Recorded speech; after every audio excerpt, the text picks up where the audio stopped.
Bapak Ibu jemaat sekalian diundang untuk bangkit berdiri. Kita akan mulai dan buka ibadah kita sore hari ini dengan mengangkat pujian dari PKJ 59, Besarlah Tuhan.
Kebaktian kita pada sore hari ini berlangsung dalam nama Bapa, Anak dan Roh Kudus.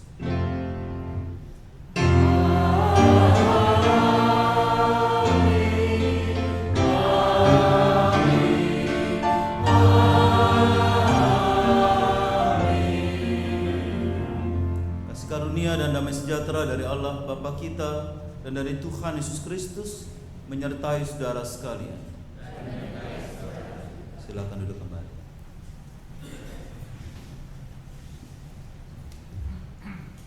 Firman Tuhan dari kitab Yesaya pasal 49 ayat 14 sampai 16 yang akan menjadi dasar kita di dalam kita membahas tentang perjumpaan di tengah pelarian. Sion berkata, Tuhan telah meninggalkan aku dan Tuhanku telah melupakan aku. Jadi bangsa Israel merasa ketika mereka dibuang, Tuhan telah meninggalkan mereka. Tuhan telah melupakan mereka. Dapatkah seorang perempuan melupakan bayinya, sehingga ia tidak menyayangi anak dari kandungannya? Sekalipun dia melupakannya, aku tidak akan melupakan engkau. Lihat, aku telah melukiskan engkau di telapak tanganku. Tembok-tembokmu tetap di ruang mataku. Ternyata Tuhan tidak pernah meninggalkan umatnya. Tuhan ternyata terus bersama dengan umatnya. Bahkan tidak ada sekat yang bisa menghalangi kasih Tuhan kepada umat manusia. Kau perkasa, ku lemah, PKJ 129 bait 1 sampai 3 kita nyanyikan.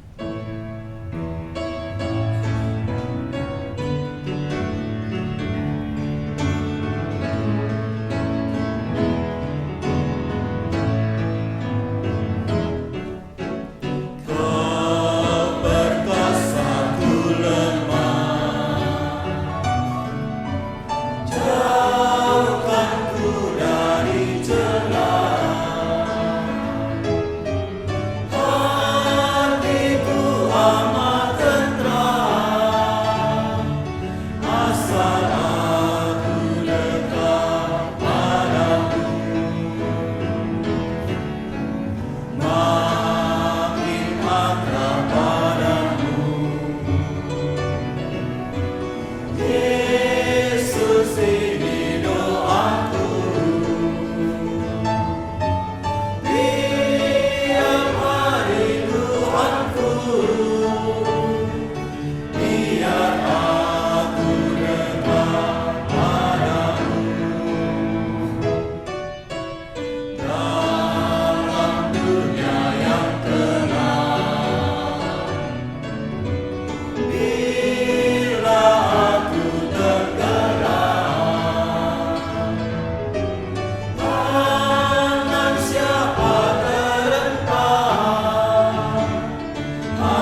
Tuhan Bapa Surgawi, kami ingin makin dekat dengan Tuhan. Bahkan kami ingin makin akrab dengan Tuhan. Karena kami pada hakikatnya lemah. Bahkan kami hidup seringkali mengikuti keinginan hati kami sendiri. Kami seringkali mengikuti maunya kami sendiri, sehingga kami menjauh dari Tuhan. Itu sebabnya Tuhan pada sore hari ini kami ingin mendekat dan makin akrab dengan Tuhan, menyesali segala dosa dan salah kami, segala pelanggaran-pelanggaran kami, segala tindakan dan perbuatan kami yang mendukakan hati Tuhan. Karena kami adalah umat yang lemah, yang penuh dengan dosa dan pelanggaran. Kuduskan kami Tuhan. Kami memohon ampun atas segala dosa dan kesalahan kami yang kami lakukan dan kami perbuat di tengah-tengah kehidupan kami, di tengah-tengah keluarga, di tengah-tengah pekerjaan, di tengah-tengah usaha, dan dimanapun kami melakukan tugas tanggung jawab di sepanjang hari-hari yang lalu. Tuhan, kami juga ingin akrab dengan Tuhan. Kami ingin dekat dengan Tuhan.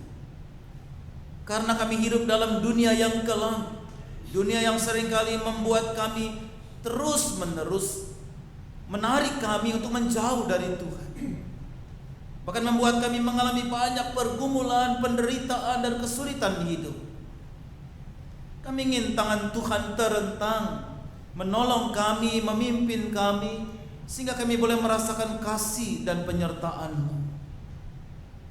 Ampuni Tuhan, kalau di hari-hari yang lalu kami meragukan cinta Tuhan, kalau kami meragukan kehadiran Tuhan dan penyertaan Tuhan dalam hidup kami, sehingga kami seringkali bimbang dan ragu. Kami seringkali tidak percaya kalau Tuhan bersama dengan kami, yang akan memimpin hidup kami, yang memberikan tangan-Mu yang terentang mendampingi kami berjuang dalam hidup ini. Tuhan, kuduskan kami dan ampuni kami atas kebimbangan dan keraguan kami. Engkau telah mati bagi kami, Engkau rela disalibkan, memberikan hidup-Mu bagi kami untuk menyelamatkan dan memimpin hidup kami. Ampuni kami kalau kami meragukan cinta-Mu yang dalam buat kami. Terima kasih Tuhan. Inilah doa pengakuan kami. Kuduskan dan terimalah sebagai persembahan yang hidup, sebagai tanda bahwa kami sungguh ingin berbakti kepada dan menjalani kehidupan yang dekat dengan Tuhan. Hanya di dalam nama Tuhan Yesus kami berdoa. Amin. Adakah tempat baginya? NKB 203 bait 1 sampai 3.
Korintus pasal 5 ayat 6 dan ayat 7.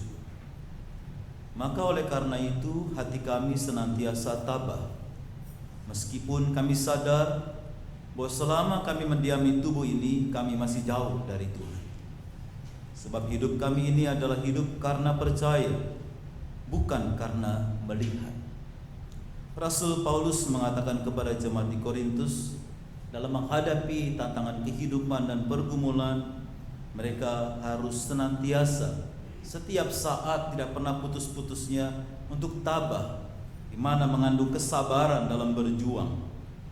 Karena dunia ini penuh masih dengan cobaan dan pergumulan. Itu sebabnya juga diajak oleh Paulus supaya hidupnya itu dalam iman percaya, bukan ingin melihat, sehingga bisa merasakan kehadiran Tuhan ketika kita memiliki iman percaya. Demikianlah berita anugerah dari Tuhan. Kita memberikan salam damai satu dengan yang lain.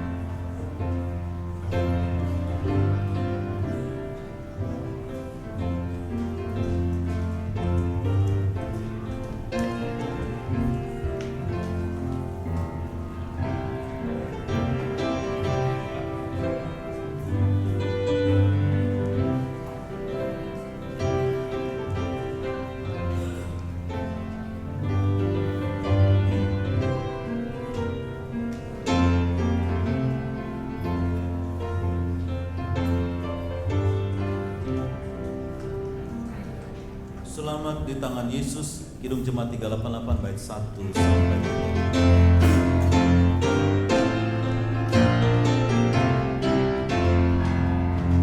Selamat di tangan Yesus, aman pelukannya, dalam penuh kasih-Nya aku bahagia. Lagu penuh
akan memuji Tuhan pada saat ini. Kami persilakan.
Tuhan Bapa Surgawi, kami ingin belajar dari firman, belajar bagaimana melakukan kehendak Tuhan, belajar melakukan apa yang Tuhan kehendaki bagi kami ketika kami menghadapi pergumulan hidup, menghadapi tantangan di tengah-tengah dunia, sesuai dengan apa yang Tuhan kehendaki, sehingga kami boleh mengerti waktu-Mu yang tepat. Tuhan, tolong kami ketika kami sebentar membaca firman-Mu, lengkapi setiap kami yang menyampaikan dan yang mendengar, sehingga boleh menjadi kekuatan bagi kami menghadapi pergumulan hidup. Hanya di dalam nama Tuhan Yesus kami berdoa. Amin.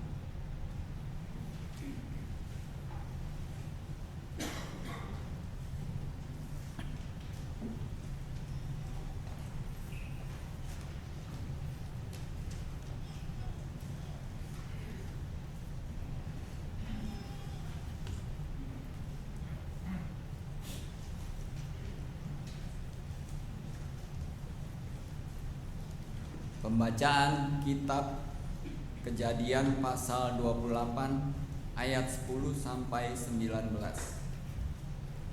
Maka Yakub berangkat dari Berseba dan pergi ke Haran. Ia sampai di suatu tempat dan bermalam di situ karena matahari telah terbenam. Ia mengambil sebuah batu yang terletak di tempat itu dan dipakainya sebagai alas kepala, lalu membaringkan dirinya di tempat itu. Maka bermimpilah ia. Di bumi ada didirikan sebuah tangga yang ujungnya sampai di langit. Dan tampaklah malaikat-malaikat Allah turun naik di tangga itu. Berdirilah Tuhan di sampingnya dan berfirman, Akulah Tuhan, Allah Abraham, nenekmu, dan Allah Ishak. Tanah tempat engkau berbaring ini akan kuberikan kepadamu dan kepada keturunanmu. Keturunanmu akan menjadi seperti debu tanah banyaknya, dan engkau akan mengembang ke sebelah timur, barat, utara, dan selatan. Dan olehmu serta keturunanmu semua kaum di muka bumi akan mendapat berkat. Sesungguhnya aku akan menyertai engkau, dan aku akan melindungi engkau kemanapun engkau pergi, dan aku akan bawa engkau kembali ke negeri ini, sebab aku tidak akan meninggalkan engkau, melainkan tetap melakukan apa yang kujanjikan kepadamu. Ketika Yakub bangun dari tidurnya, berkatalah ia, Sesungguhnya Tuhan ada di tempat ini, dan aku tidak mengetahuinya. Ia takut dan berkata, Alangkah dahsyatnya tempat ini. Ini tidak lain dari rumah Allah, ini pintu gerbang sorga. Keesokan harinya pagi-pagi Yakub mengambil batu yang dipakainya sebagai alas kepala dan mendirikan itu menjadi tugu dan menuang minyak ke atasnya. Ia menamai tempat itu Betel. Dahulu nama kota itu Luz. Demikianlah sabda Tuhan.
12 sampai 25.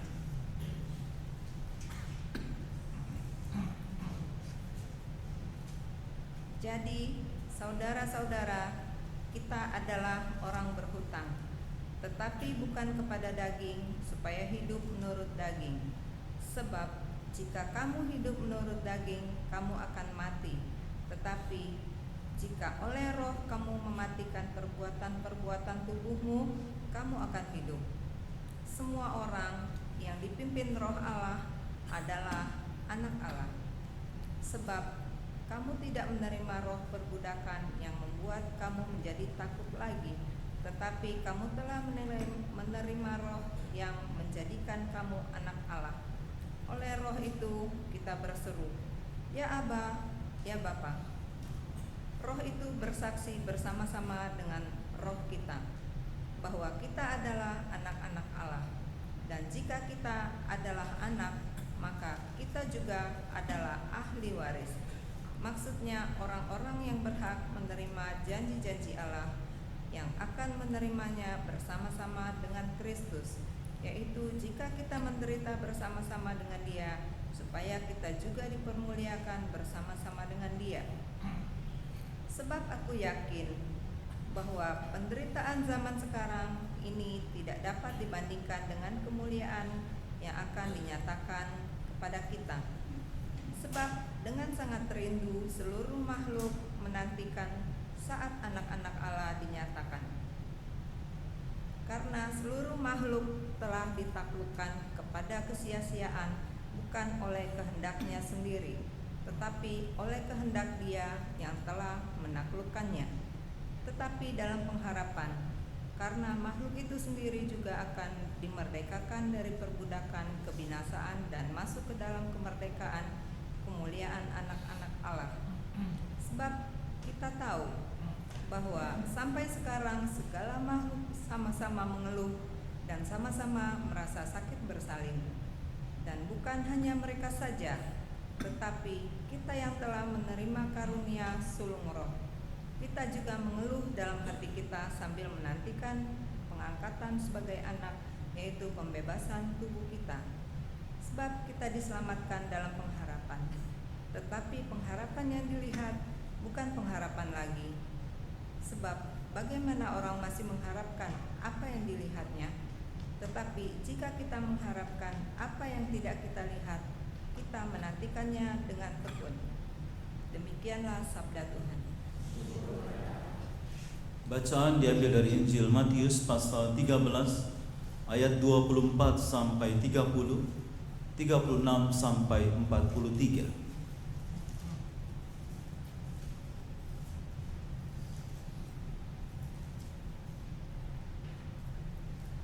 Yesus membentangkan suatu perumpamaan lain lagi kepada mereka, katanya, hal kerajaan surga itu seumpama orang yang menaburkan benih yang baik di ladangnya. Tetapi pada waktu semua orang tidur, datanglah musuhnya, menaburkan benih lalang di antara gandum itu, lalu pergi. Ketika gandum itu tumbuh dan mulai berbulir, nampak jugalah lalang itu. Maka datanglah hamba-hamba tuan lalang itu kepadanya dan berkata, hamba-hamba tuan ladang itu kepadanya dan berkata, "Tuan, bukankah benih baik yang Tuan taburkan di ladang Tuan? Dari manakah lalang itu?" Jawab tuan itu, "Seorang musuh yang melakukannya."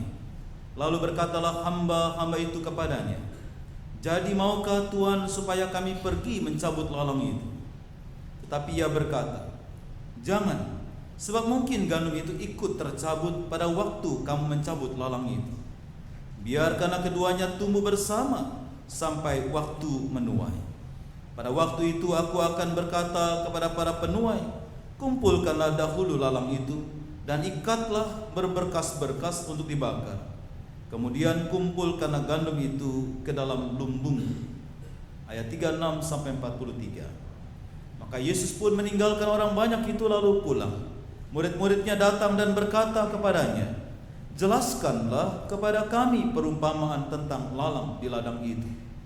Ia menjawab katanya, "Orang yang menaburkan benih baik ialah anak manusia. Ladang ialah dunia. Benih yang baik itu anak-anak kerajaan, dan lalang anak-anak si jahat.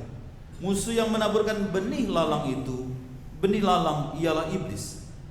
Waktu menuai ialah akhir zaman, dan para penuai itu malaikat. Maka seperti lalang itu dikumpulkan dan dibakar dalam api, demikian juga pada akhir zaman Anak manusia akan menyuruh malaikat-malaikatnya, dan mereka akan mengumpulkan segala sesuatu yang menyesatkan dan semua orang yang melakukan kejahatan dari dalam kerajaannya. Semuanya akan dicampakkan ke dalam dapur api. Di sanalah akan terdapat ratapan dan kertakan gigi.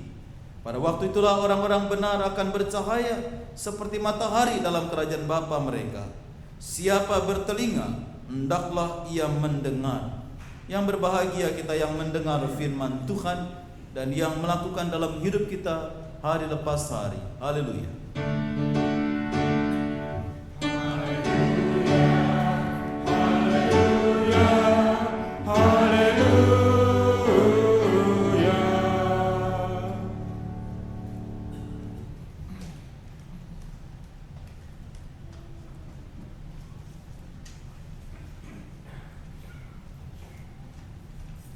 Saudara-saudara, dari riwayat seorang Amerika yang mengalami pergumulan luar biasa di sepanjang hidupnya sampai dia mendapatkan yang menjadi idam-idamannya.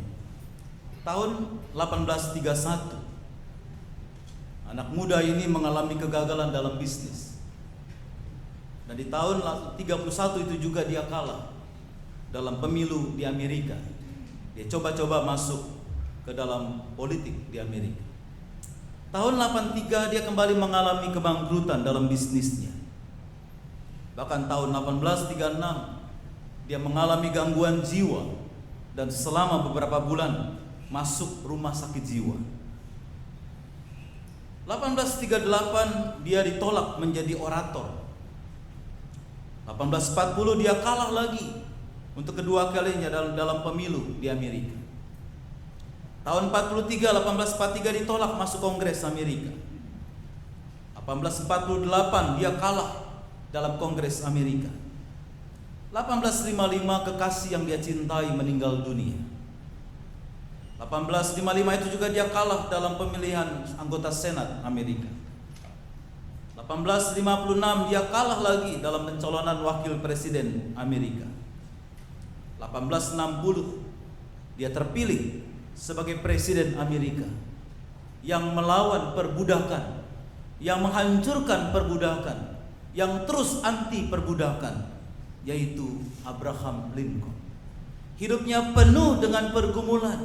Dia menghadapi banyak kekecewaan, tapi terus berusaha bangkit dan berjuang menghadapi segala tantangan hidup, dan dia mengandalkan Tuhan sebagai pegangan dalam hidup itu, dalam perjuangan menghadapi segala apa yang dialami.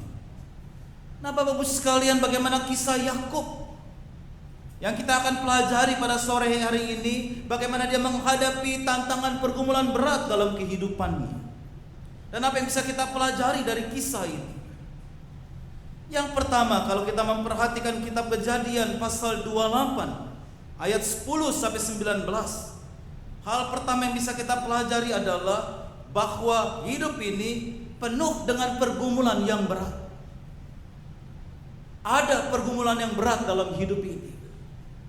Kejadian 28 ayat 10 sampai 19, Yakub mengalami pergumulan yang sangat berat karena kesalahan yang telah dilakukannya sendiri, yaitu menipu kakaknya dan menipu ayahnya.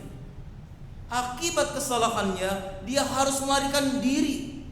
Dia harus pergi jauh. Dia dicabut dari akar keluarganya. Bahkan dia mengalami kesepian. Dia seorang diri. Dia dikejar-kejar oleh rasa takut terhadap Esau. Dia mengalami kesedihan yang sangat dalam karena terpisah dengan orang tuanya dan dari lingkungan keluarganya. Dan dia tidak punya apa-apa. Dia sama sekali gak memiliki apapun dalam hidup itu, dalam pelariannya. Bahkan dia harus tidur dengan bantal yang terbuat dari batu. Nah, Bapak-Ibu sekalian, di tengah-tengah pergumulan yang berat itu, di tengah-tengah situasi di mana dia kesendirian, ketakutan dan kesepian, Allah menyatakan dirinya kepada Yakub. Dan Allah berhak menyatakan dirinya pada situasi kondisi yang berbeda, karena Dia adalah Allah yang berdaulat. Kesalahan itu mengakibatkan Yakub mengalami penderitaan yang berat. Nah, saudara-saudara, kehidupan kita mungkin tidak lebih baik dari Yakub. Mungkin berbagai kesalahan yang kita lakukan berakibat pada pergumulan yang berat. Sekalipun juga tidak semua pergumulan akibat kesalahan kita sendiri. Bisa saja karena kesalahan orang lain, atau karena sebab yang lain yang tidak jelas yang kita alami. Tapi pada dasarnya mungkin kita tidak lebih baik dalam menghadapi pergumulan dengan Yakub. Penderitaan hidup di dunia seringkali begitu berat. Rasul Paulus mengatakan dalam Roma 8 tadi, seperti sakit bersalin. Saya nggak tahu rasanya bersalin seperti apa, nggak merasakan, ibu-ibu merasakan ini. Seperti apa sakitnya? Sama-sama mengeluh, tidak ada yang tidak pernah mengeluh dalam hidup ini. Sama-sama mengeluh dan sama-sama sakit bersalin. Kadang-kadang artinya kita terpojok dalam menghadapi hidup. Kita terpojok atau cul-de-sac, atau tidak dapat melakukan apapun dalam hidup ini. Artinya Rasul Paulus mau mengatakan hidup kita ini berdampingan dan sangat dekat, bahkan ada di antara penderitaan dan pergumulan. Kita tidak jauh dari pergumulan, kita tidak jauh dari penderitaan, bahkan seringkali bersama dengan kita. Dan Tuhan Yesus juga menegaskan dalam Matius pasal 13 ayat 24 sampai 30 dan ayat selanjutnya. Penderitaan yang kita alami adalah koeksistensi yang baik dan yang jahat. Perumpamaan tentang benih yang baik dan lalang di ladang yang sama. Perumpamaan lalang di antara gandum ini, Tuhan menasihatkan kita supaya bersabar dalam situasi antara kejahatan dan kejahatan di dunia ini. Bersabar bahwa hidup kita ada dalam penderitaan dan kesulitan. Gak mungkin kita lari dari semuanya itu. Bahkan musuh yaitu iblis sering mengundang manusia untuk bertindak gegabah, tidak menggunakan akal sehat, terlibat dalam kejahatan. Yesus mau mengatakan realitas hidup penuh dengan pergumulan dan penuh dengan penderitaan. Apa yang harus dilakukan di tengah-tengah pergumulan itu? Kalau kita membaca kitab Hakim-Hakim pasal 11 ayat 11, Yefta pernah mengalami kekacauan hidup. Dia pernah mengalami pergumulan yang berat, disakiti, kekecewaan yang luar biasa. Apa yang dia lakukan? Keluarga mengusirnya, menganggap dia anak haram, menyingkirkan dia supaya dia tidak mendapatkan hak sama sekali. Yang dilakukan oleh Yefta adalah membawa seluruh perkara itu di hadapan Tuhan, menyerahkan semuanya kepada Tuhan, sang pemilik kehidupan. Artinya diajak berserah kepada Tuhan, bersabar menjalani kehidupan ini, bersabar menghadapi tantangan pergumulan yang berat di tengah-tengah dunia ini. Karena kita berhadapan dengan realitas yang tidak bisa dipungkiri, yaitu kesulitan dan penderitaan yang bersama dengan kita. Bersabar, seperti pepatah Cina mengatakan, setitik kecil kesabaran dapat menghindarkan bahaya teramat besar. Secuil ketidaksabaran dapat menghancurkan seluruh hidup. Tulisan di Tower of London, bukanlah kemalangan yang membunuh manusia, tetapi ketidaksabaranlah yang menghasilkan kemalangan dalam hidup manusia. Jadi saudara-saudara, karena itu sama seperti Yefta, kalau saudara sedang ada dalam situasi kondisi seperti itu, janganlah berkompensasi dengan mencari hal-hal yang lain. Sebaliknya datanglah kepada Allah, berdoalah, bacalah firman Tuhan, renungkanlah firman Tuhan. Kalau ia menyatakan dirinya kepada saudara, maka ia akan menghapus segala kesedihan, ketakutan dan kesepian saudara di dalam kehidupan ini. Pertanyaannya, kenapa kita harus datang kepada Tuhan? Kenapa kita harus berdoa, membaca firman Tuhan, dan datang kepada Tuhan, Sang Pemilik kehidupan? Jawabnya adalah hal kedua ketika kita membaca kitab Mazmur pasal 139. Kita lihat Mazmur pasal 139. Mazmur ini mengatakan hal yang kedua, Tuhan peduli dan tidak membiarkan umatnya berjuang sendiri. Mazmur 139 berisi pengakuan iman pemazmur akan Tuhan yang peduli, yang tidak membiarkan umatnya terus dalam penderitaan. Ayat 1 sampai ayat yang ke-6 menunjukkan pengakuan iman yang penuh ketakjuban dari pemazmur kepada Tuhan yang Maha Tahu. Tuhan itu Maha Tahu dalam dirinya. Dia menyelidiki, mengenal, dia mengetahui kalau duduk berdiri, mengerti pikiranku dari jauh, memeriksa aku kalau aku berjalan dan berbaring, segala jalannya dimaklumi. Bahkan dia tahu isi hati manusia sebelum diucapkan. Ini membuat pemazmur hidup dalam iman yang teguh. Dia hanya menyerahkan diri kepada Tuhan yang peduli dengan dirinya.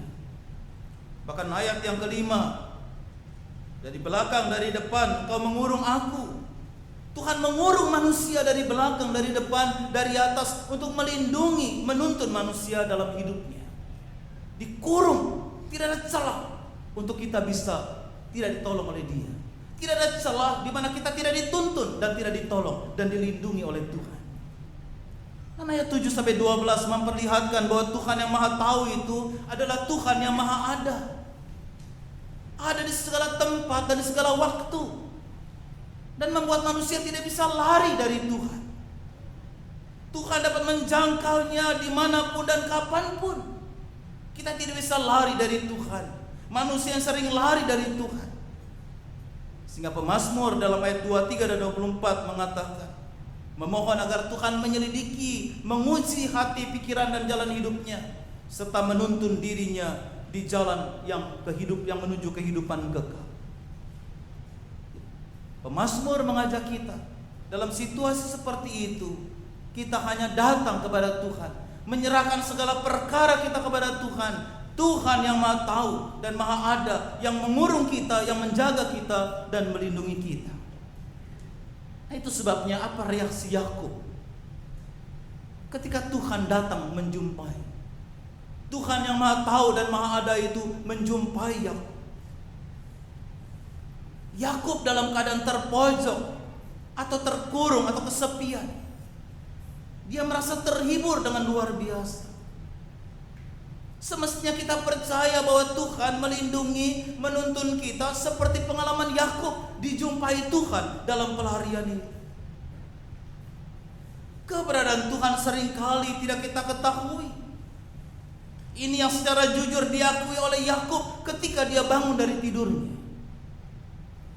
Dia tidak tahu kalau Allah bersama dia. Dia tidak meyakini Allah berjuang bersama dengan dia, sehingga dia bingung ketika dia bangun. Dia berkata, Tuhan ada di sini, hadir di situ, tapi aku tidak tahu kalau dia ada bersama dengan aku. Saudara-saudara, Yakub merasakan kehadiran Tuhan yang sangat dahsyat. Alangkah dahsyatnya tempat ini. Kehadiran Tuhan mendatangkan kedahsyatan dalam hidup manusia. Yakub merasakan, Yakub mengalami perasaan ini, dan dia katakan, Tuhan ada, hadir di sini, tetapi aku tidak tahu. Saudara-saudara, kenapa kita seringkali tidak merasakan kedahsyatan kehadiran Tuhan? Kenapa seringkali kita tidak mengalami itu? Padahal kita bisa mengalami itu. Kenapa kita tidak bisa mengalami? Karena yang pertama, ada dosa dalam diri kita. Karena kita mempunyai hati yang kotor, bukan hati yang bersih. Matius 5 ayat 8 mengatakan, orang yang suci hatinya bisa melihat Allah. Ibrani 12 ayat 14 juga, orang yang tingkah lakunya baik dengan sesamanya bisa melihat Allah. Kita bisa merasakan kehadiran Allah ketika kita sungguh-sungguh hidup di dalam hati yang bersih, hati yang tulus, hati yang sungguh-sungguh penuh dengan pengakuan kepada Tuhan. Kita harus membersihkan hati kita, hidup kita. Maka kita akan melihat Tuhan, merasakan kehadiran Tuhan dalam hidup kita. Kita juga tidak bisa merasakan Tuhan yang hadir karena kita berjalan bukan dengan iman, tapi berjalan dengan penglihatan. Yang dikatakan oleh Paulus dalam dalam 2 Korintus pasal 5 ayat 7. Paulus mengajar untuk hidup dengan iman, bukan dengan penglihatan. Kalau mata kita terus diarahkan pada problem yang kelihatan, kesukaran yang kelihatan, masalah yang kelihatan, maka kita tidak pernah bisa merasakan, kita tidak pernah bisa melihat kehadiran Allah dalam hidup kita. Kita seringkali hanya melihat masalah, melihat problem yang besar, dan akhirnya kita tidak bisa melakukan apapun dalam hidup ini. Kita menganggap semua buntu dalam perjalanan hidup ini.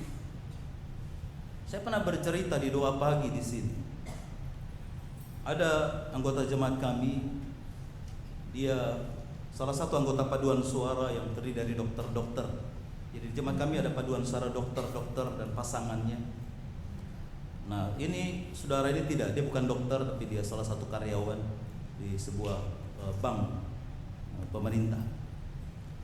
Suatu ketika dia batuk-batuk, lalu dicek ke dokter, ternyata dia punya masalah pada livernya, hatinya.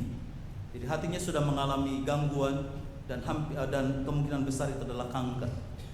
Dan harus dilakukan transplant. Jadi dipotong hatinya, dicari transplantnya. Jadi kalau hati itu dipotong itu akan tumbuh lagi normal. Jadi yang donornya pun akan tumbuh lagi. Maka mulailah dicari donor. Dan donor itu harus berat badannya sama, tingginya sama, dan tubuhnya juga kesehatan harus sama. Sekali cek satu orang itu 30 juta rupiah.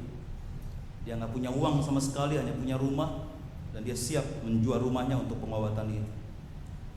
Dan transplant itu membutuhkan 1,4 miliar rupiah.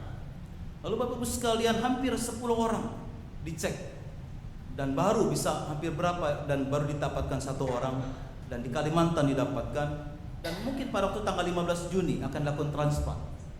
Seminggu sebelum dilakukan itu ternyata dia melakukan PET scan, ternyata sudah menyebar ke seluruh hatinya, bahkan di syaraf-syaraf hatinya, dan harus dipotong semuanya.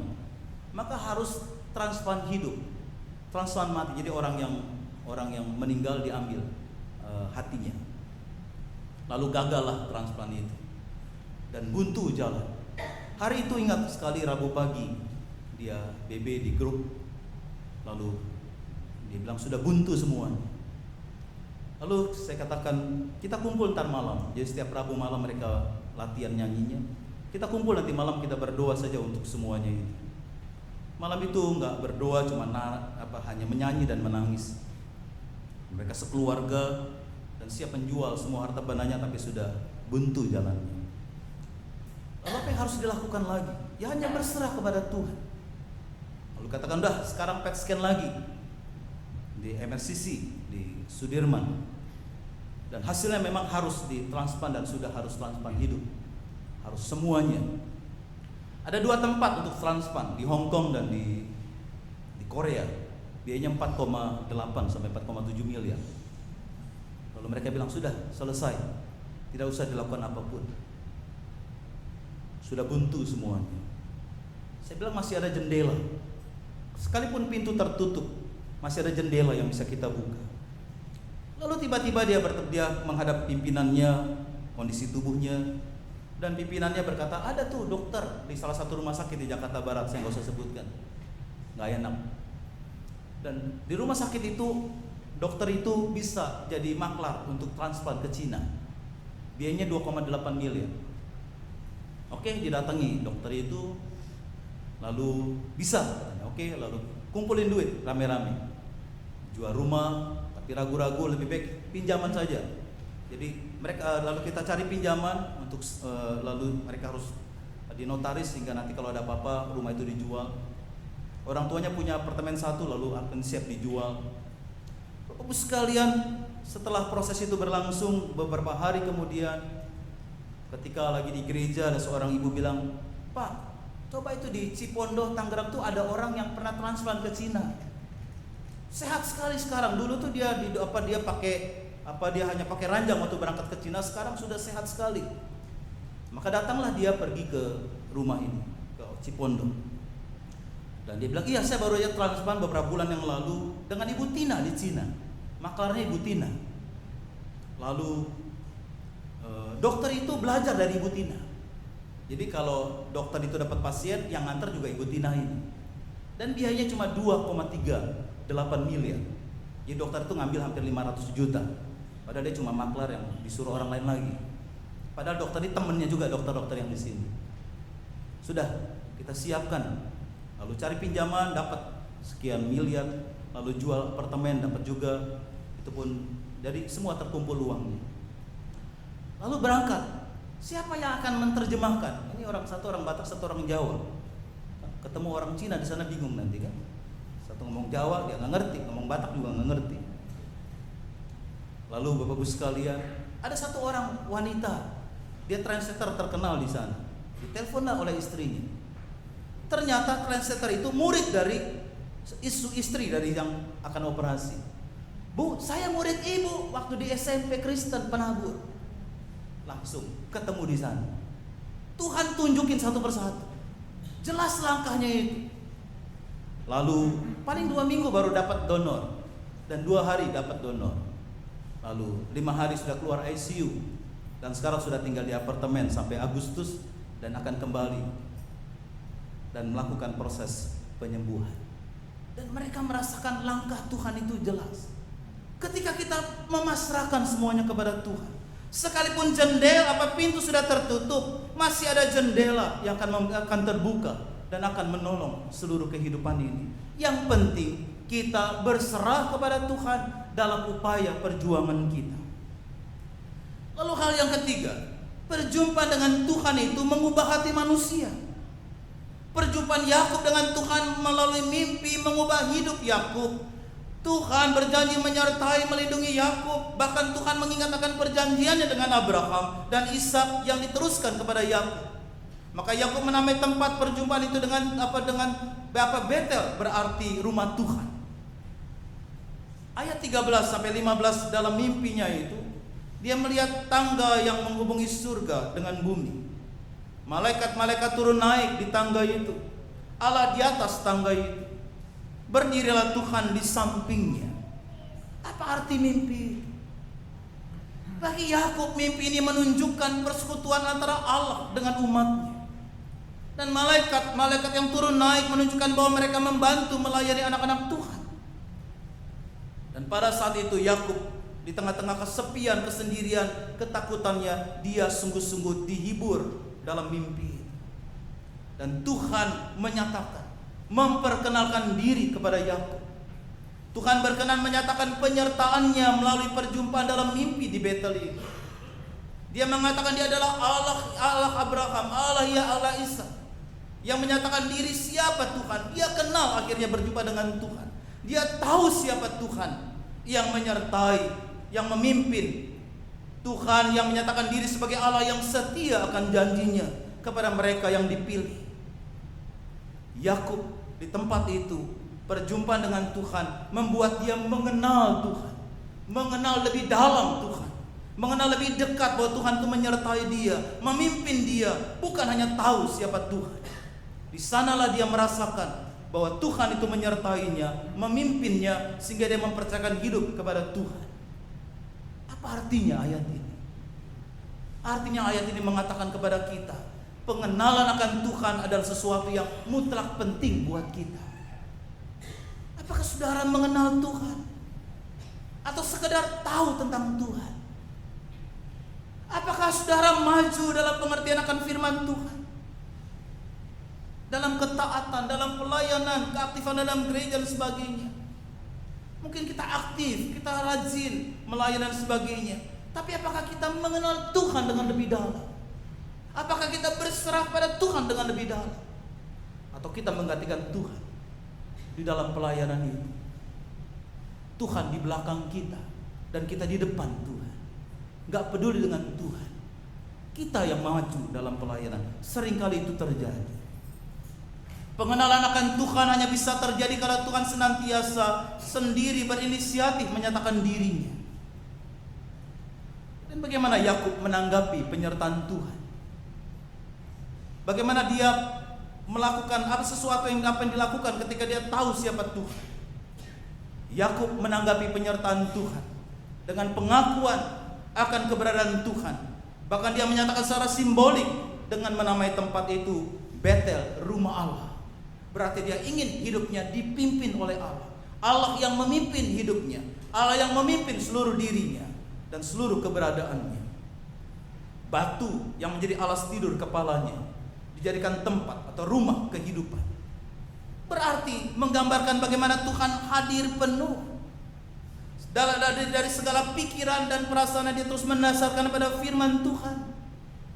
Jadi segala landasan pikiran kita hendaknya didasarkan pada kehadiran Tuhan yang setia menyertai rumah kehidupan kita. Saudara-saudara, mau tidak mau kita berdampingan dengan penderitaan, pergumulan. Tidak ada yang semua berjalan mulus. Pasti ada penderitaan. Hidup ini berjalan ke depan dengan langkah tegak, dengan dada tengada. Tidak menunduk meskipun terbentur, tidak menyerah meskipun terjatuh. Jika kita bersungguh-sungguh, Tuhan tentu mengabulkan harapan dan permohonan kita. Amin.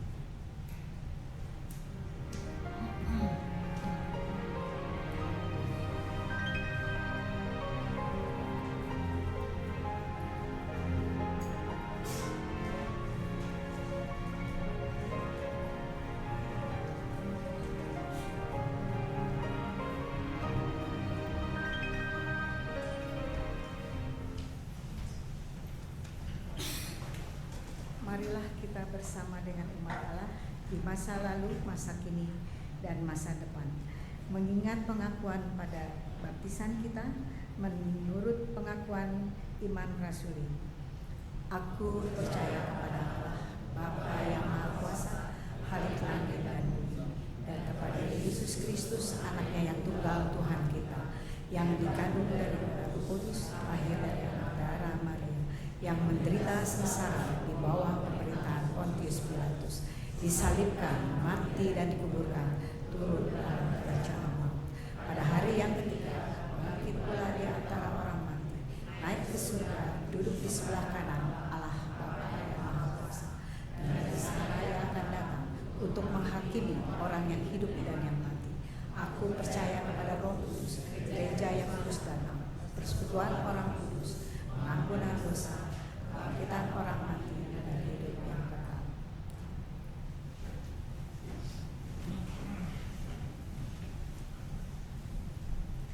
Mari kita berdoa.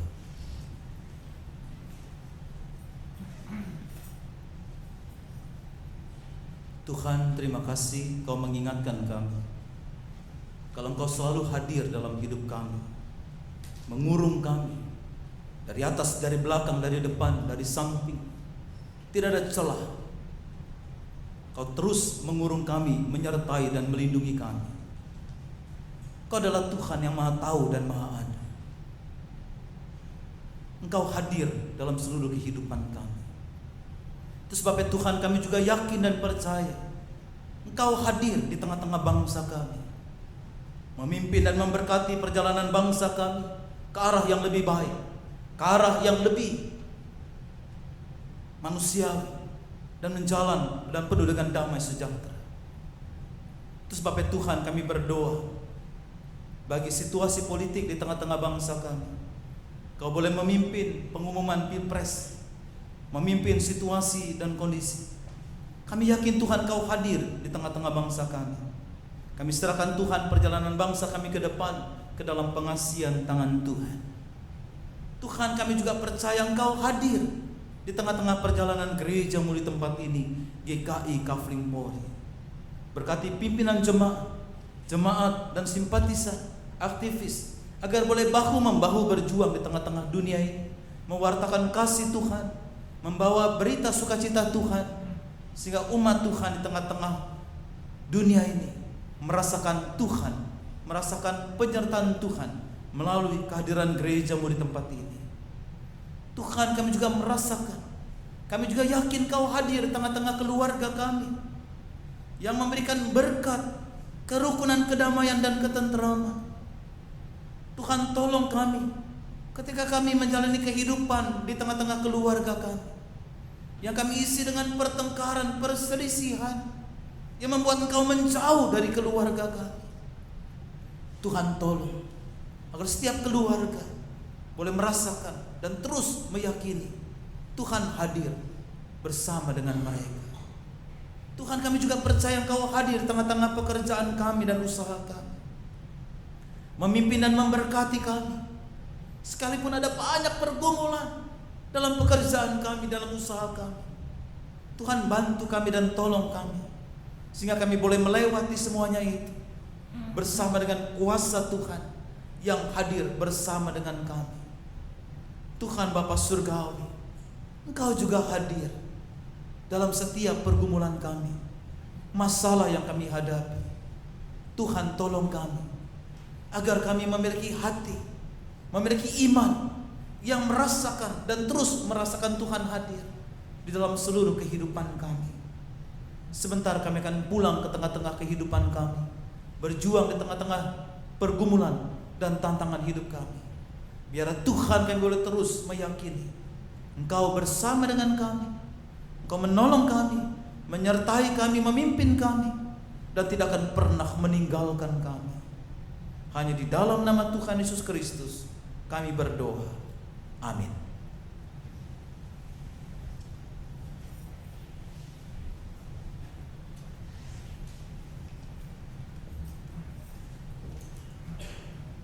Jemaat sekalian, bersama-sama kita akan menyampaikan persembahan kita sebagai ungkapan syukur. Dan sebelumnya saya akan bacakan nats persembahan yang akan saya bacakan dari Kisah Para Rasul 20 ayat 35. Dalam segala sesuatu telah kuberikan contoh kepada kamu, bahwa dengan bekerja demikian kita harus membantu orang-orang yang lemah dan harus mengingat perkataan Tuhan Yesus, sebab Ia sendiri telah mengatakan adalah lebih berbahagia memberi daripada menerima. Kita akan menaikkan pujian Kidung Jemaat 299, bersyukur kepada Tuhan secara kanon. Saya akan memimpin Bapak Ibu yang sebelah sini, dan Bapak Ibu yang sebelah sini akan dipimpin oleh pemandu pujian.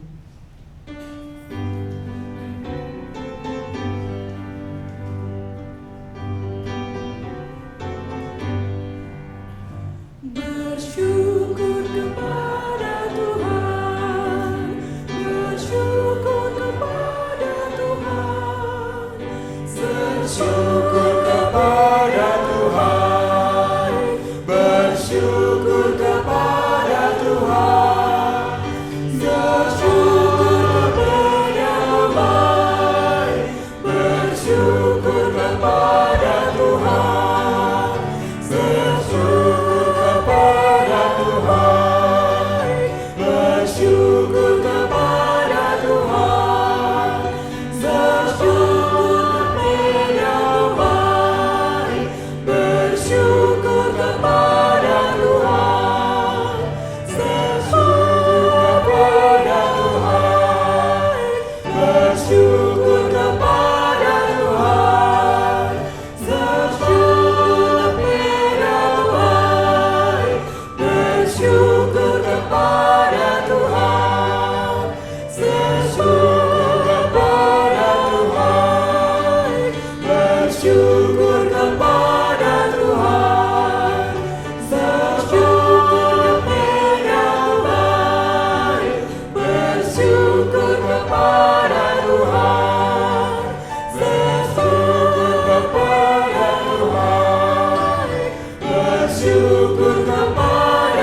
berulang-ulang bersyukur kepada Tuhan, sebab Engkau baik, bersyukur kepada Tuhan. Ajar kami untuk mengaminkan ya Tuhan, bahwa sungguh di dalam kehidupan kami Engkau amat sangat baik. Tidak ada satupun yang kami lewatkan dalam kehidupan kami tanpa penyertaan Tuhan. Engkau selalu hadir di dalam kehidupan kami, di pekerjaan kami, di studi kami, di dalam kehidupan rumah tangga kami. Dalam apapun Engkau hadir ya Tuhan. Bapa, biar Engkau senantiasa mengajar kepada kami untuk selalu melihat apa yang Tuhan berikan dalam kehidupan kami itu adalah baik. Kami boleh bersyukur untuk setiap segala kebaikan Tuhan, bahkan untuk bagian-bagian yang menyedihkan dalam kehidupan kami. Tidak hanya sukacita yang kami dapatkan, mungkin kegagalan. Ajar kami untuk melihat bahwa Tuhan sungguh amat baik dalam kehidupan kami. Tuhan, ketika Engkau memampukan kami untuk memberikan persembahan sebagai ungkapan syukur kami, biar kami boleh mengingat kembali bahwa segala sesuatunya adalah dari Tuhan. Bapa, ajar kami juga untuk tidak dimampukan Tuhan di dalam memberikan dalam bentuk materi ini Tuhan, tapi terlebih lagi hidup kami boleh menjadi karya yang indah bagi Tuhan. Semua orang boleh melihat bahwa ada Tuhan yang hidup di tengah-tengah kehidupan kami. Terima kasih ya Tuhan, dalam nama Tuhan Yesus kami sudah berdoa dan mengucap syukur. Amin. Kita akan mengakhiri ibadah ini dengan menaikkan pujian NKB 19 bait pertama sampai dengan ketiga dalam lautan yang kelam.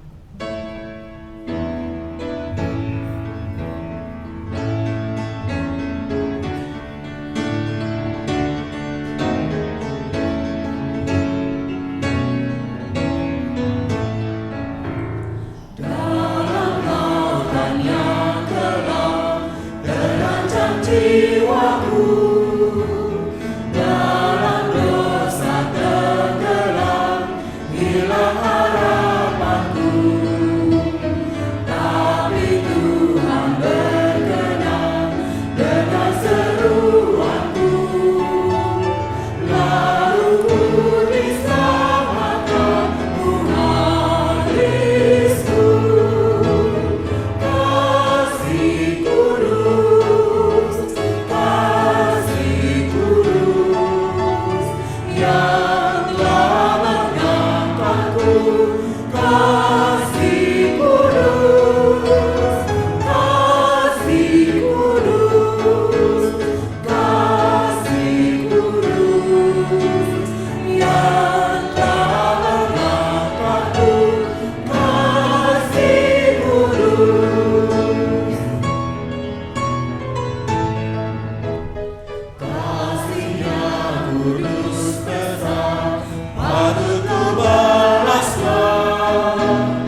Jadilah saksi Kristus.